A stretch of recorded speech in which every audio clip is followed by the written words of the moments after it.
मैं तुम्हें सिखाऊंगा कि भरोसा कैसे करते हैं। उस बदमाश आदमी की हकीकत को कब समझोगी? आखिर कब सच देखोगी? कौन सा सच मेहमान?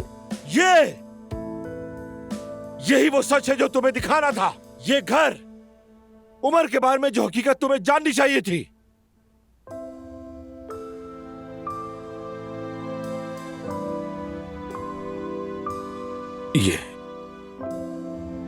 ये वो घर है जहां एलिफ को बरसों पहले जिला वतन किया गया था। इस वक्त तुम उमर के पत्थर दिल के अंदर मौजूद हो।